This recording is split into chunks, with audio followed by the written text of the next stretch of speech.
ഈശോ മിശിഹായ്ക്കും സ്തുതിയായിരിക്കട്ടെ. ഇന്ന് 22/4/2026 ഞായറാഴ്ച കൊരട്ടി പള്ളിയിൽ നിന്നും ഉച്ചയ്ക്ക് 2:45 ഞങ്ങളുടെ യാത്ര വിശുദ്ധ തോമാസ് ശ്ലീഹായുടെ ലോകത്തിലെ 11 അന്താരാഷ്ട്ര ആരാധനാലയങ്ങളിലൊന്നായ എറണാകുളം ജില്ലയിലെ അങ്കമാലിക്കടുത്തുള്ള മലയാറ്റൂർ മലമുകളിലുള്ള പള്ളിയിലേക്കാണ്. ഇസ്രായേലിലെ ഗലീലിയിൽ ജനിച്ച മീൻപിടുത്തക്കാരനായിരുന്ന വിശുദ്ധ തോമാസ് ശ്ലീഹായാണ് ഇന്ത്യയിൽ ക്രിസ്തുമതം പ്രചരിപ്പിച്ചത്. AD 52 ഇന്ന് കൊടുങ്ങല്ലൂർ എന്നറിയപ്പെടുന്ന മുസിരിസ് തുറമുഖത്താണ് അദ്ദേഹം കപ്പലിറങ്ങിയത്. അന്ന് ഇവിടം ഭരിച്ചിരുന്ന ചേരമാൻ പെരുമാൾ രാജാവാണ് ക്രിസ്തുമതത്തിന് വേണ്ട എല്ലാ സൗകര്യങ്ങളും വിശുദ്ധ തോമാസ് ശ്ലീഹയ്ക്ക് ചെയ്തു കൊടുത്തത്. ക്രിസ്തുവിൻ്റെ അരുമശിഷ്യനായിരുന്ന വിശുദ്ധ തോമസ് 20 കൊല്ലത്തോളം കേരളത്തിൽ ഉണ്ടായിരുന്നുവെന്നും അതിൽ കുറച്ചുനാൾ അദ്ദേഹം മലയാറ്റൂർ മലമുകളിൽ താമസിച്ചിരുന്നുവെന്നും അന്ന് തമിഴ്നാട്ടിലേക്ക് കാടിനുള്ളിലൂടെ വഴിയുണ്ടായിരുന്നുവെന്നും പറയപ്പെടുന്നു. കൊരട്ടിപ്പള്ളി വികാരിയായ ഫാദർ ജോൺസൺ കക്കാട്ടിൻ്റെ നിറഞ്ഞ പുഞ്ചിരിയോടെയുള്ള അനുഗ്രഹം വാങ്ങി ഞങ്ങൾ വിശുദ്ധ തോമാസ് ശ്ലീഹയുടെ പാദസ്പർശം കൊണ്ട് പുണ്യമായ മലയാറ്റൂരിലെ മലമുകളിലേക്ക് യാത്ര തുടങ്ങി.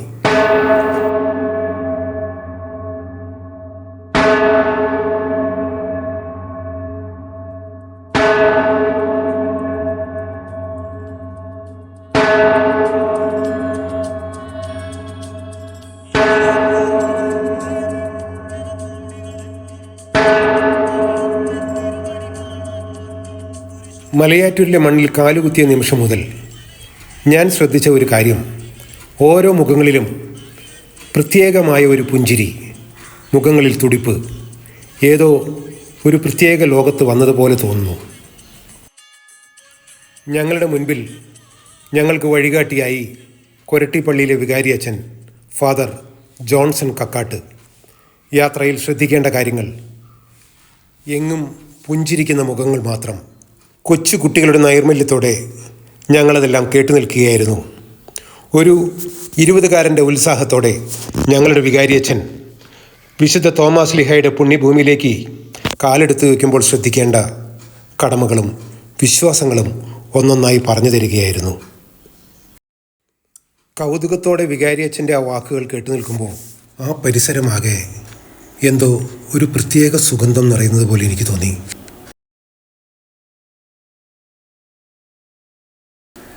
ഞാൻ പതിയെ എൻ്റെ ക്യാമറയും എടുത്ത് വികാരി അച്ഛൻ നിന്നിരുന്ന എൻ്റെ എതിർവശത്തേക്ക് നടന്നു. വിശുദ്ധ തോമാസ് ശ്ലീഹായുടെ വലിയ ഒരു പ്രതിമ അവിടെ ഉണ്ടായിരുന്നു. എങ്ങും പച്ചപ്പ് നിറഞ്ഞ പടുകൂറ്റൻ മരങ്ങൾ, നോക്കെത്താ ദൂരത്തോളം പടർന്നു പന്തലിച്ച് കിടക്കുന്ന വൻകാട്. നൂറ്റാണ്ടുകൾക്ക് മുൻപ് വിശുദ്ധ തോമാസ് ശ്ലീഹ ഇവിടെ താമസിക്കുമ്പോൾ എന്തുമാത്രം വന്യമൃഗങ്ങൾ അദ്ദേഹത്തെ ശല്യം ചെയ്തിരിക്കാം. വിശ്വാസം മാത്രം കൈമുതലായി 10,000 കിലോമീറ്ററുകൾ യാത്ര ചെയ്ത് ഒരു മുക്കുവൻ്റെ മകൻ ഒറ്റയ്ക്ക് കേരളത്തിലെത്തുമ്പോൾ വിശുദ്ധ തോമാസ് ശ്ലീഹായുടെ ആ പടുകൂറ്റൻ പ്രതിമയിലേക്ക് ഞാൻ കണ്ണിമയ്ക്കാതെ നോക്കി നിന്നു. മനസ്സിൽ 1000 സംശയങ്ങൾ. വികാരി അച്ഛൻ മലമുകളിലേക്ക് കയറുന്നതിന് മുൻപായുള്ള പ്രാരംഭ പ്രാർത്ഥന തുടങ്ങിയിരിക്കുന്നു. ഞാൻ അങ്ങോട്ട് ചെന്നു.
ഓരോ നിമിഷത്തിലും കിട്ടുന്ന ഒരു സ്വർഗീയാനുഭൂതി, പുണ്യഭൂമിയായ മലയാറ്റൂർ കുരിശുമുടി.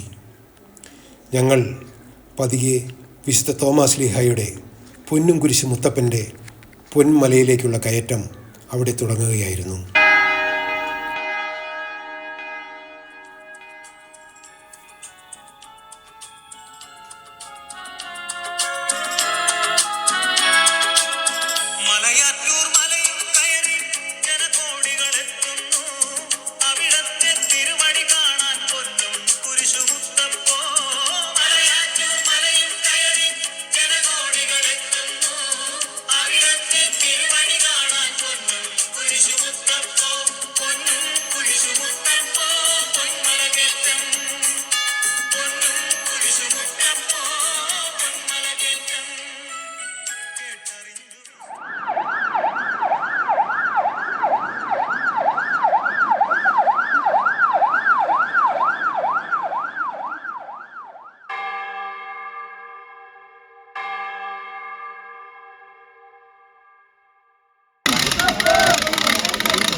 വ്യാധികൾ മാറ്റി തീരാത്ത ദുഃഖമകറ്റി അടിയങ്ങൾക്ക് അഭയം നൽകൂ പൊന്നും കുരിശുമുത്തപ്പോ, പൊന്നും കുരിശുമുത്തപ്പോ. മാറാത്ത വ്യാധികൾ മാറ്റി തീരാത്ത ദുഃഖമകറ്റി അടിയങ്ങൾക്ക് അഭയം നൽകൂ പൊന്നും കുരിശുമുത്തപ്പോ, പൊന്നും കുരിശുമുത്തപ്പോ. പൊന്നും കുരിശുമുത്തപ്പോ പൊന്മലകേറ്റം, പൊന്നും കുരിശുമുത്തപ്പോ പൊന്മലകേറ്റം.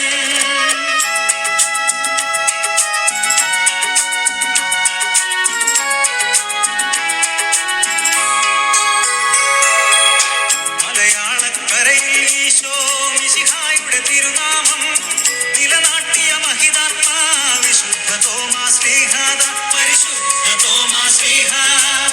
മലയാളക്കരയിൽ ഈശോ മിശിഹായുടെ തിരുനാമം നിലനാട്ടിയ മഹിതാത്മാ വിശുദ്ധ തോമാസ് ലീഹാദ, പരിശുദ്ധ തോമാസ് ലീഹാ.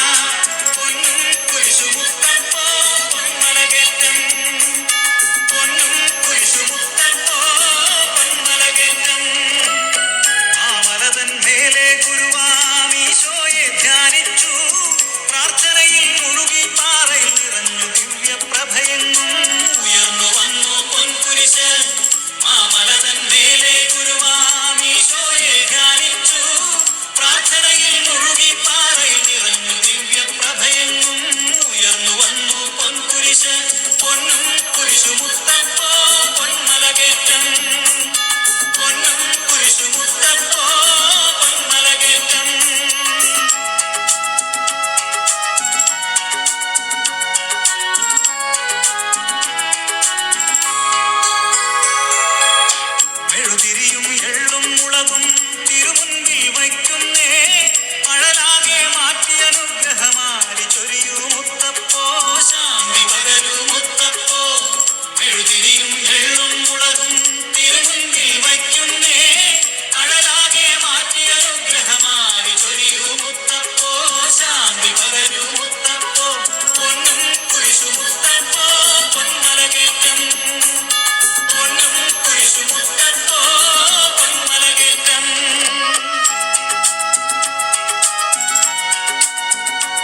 1000 കിലോയിലധികം തൂക്കമുള്ള മരക്കുരിശും ചുമന്നുകൊണ്ട് 1269 അടി പൊക്കമുള്ള ഈ കുരിശുമല, ഈ പുണ്യഭൂമി പാറക്കെട്ടിനുള്ളിലൂടെ ചവിട്ടിക്കയറുക. വിശ്വാസികളുടെ വിശ്വാസത്തിൻ്റെ ഒരു വലിയ കൂട്ടായ്മയാണ് മലമുകളിൽ ഞാൻ കണ്ടത്. 20 വർഷത്തോളം വിശുദ്ധ തോമസ് ലീഹ താമസിച്ചിരുന്ന ആ പുണ്യമല ഞാനിതിൻ്റെ നെറുകയിലെത്തിയിരിക്കുന്നു. ക്രിസ്തു ശിഷ്യനായ തോമസ് ലീഹയുടെ പാദങ്ങൾ പതിഞ്ഞ മണ്ണ്. സ്വർഗത്തിലിരുന്ന് തോമസ് ലീഹ എന്നെയും കാണുന്നുണ്ടാകുമോ എന്തോ എനിക്കറിയില്ല. ഒരു സ്വർഗീയ അനുഭൂതി എന്നിലാകെ നിറയുന്നത് പോലെ തോന്നുന്നു. 1501 തിരുവിതാംകൂർ രാജാവ് ക്രിസ്തീയ വിശ്വാസികൾക്കായി പതിച്ചു കൊടുത്തിരിക്കുന്ന ശംഖിൻ്റെ മുദ്രയാണ് നമ്മൾ ഇപ്പോൾ കാണുന്നത്.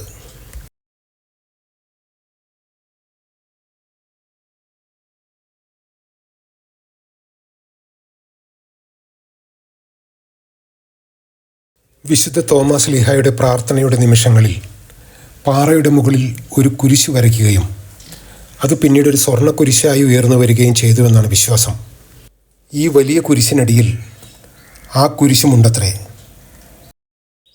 കരിങ്കല്ലിൽ പതിഞ്ഞിരിക്കുന്ന വിശുദ്ധ തോമസ് ലീഹായുടെ പാദമാണ് നമ്മൾ ഇപ്പോൾ കണ്ടുകൊണ്ടിരിക്കുന്നത്.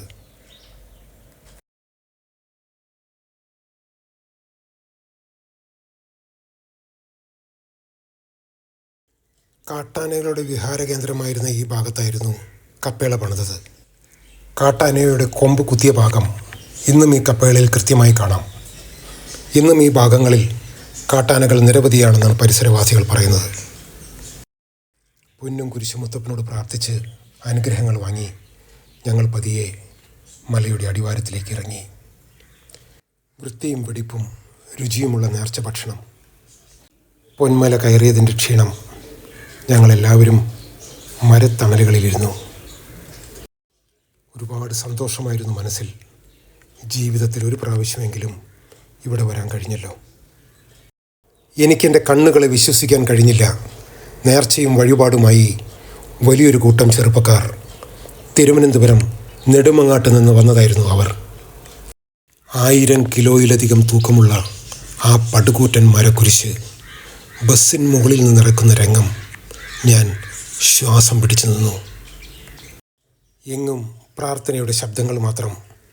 പൊന്നും കുരിശ് മുത്തപ്പ കാത്തുകൊള്ളണമേ. ആ വലിയ മരക്കുരിശ്, ആ പടുകൂറ്റൻ മരക്കുരിശ് പ്രാർത്ഥനകളോടെ അവർ ആ ബസ്സിന് മുകളിൽ നിറക്കി. അവർ അത് തോളിലെടുത്ത് ഇനി പൊന്നും കുരിശ് മുത്തപ്പൻ്റെ 14 നിലകൾ ചവിട്ടിക്കയറി അവർക്കത് മലമുകളിലെത്തിക്കണം. സർവശക്തനായ ദൈവമേ കാക്കണേ, ഞാൻ മനസ്സിൽ പ്രാർത്ഥിച്ചു. എങ്ങും വിശ്വാസത്തിൻ്റെ കൂട്ടായ്മകൾ. പൊന്നും കുരിശ് മുത്തപ്പൻ്റെ സന്നിധിയിലേക്കുള്ള കുരിശുമായിട്ടുള്ള തീവ്രമായ യാത്ര. സ്നേഹത്തിൻ്റെ, വിശ്വാസത്തിൻ്റെ ആ അർപ്പണം. കണ്ണ് ചിമ്മാതെ ഞാൻ നോക്കി നിന്നു. പൊന്നും കുരിശ് മുത്തപ്പോ പൊന്മല കയറ്റം.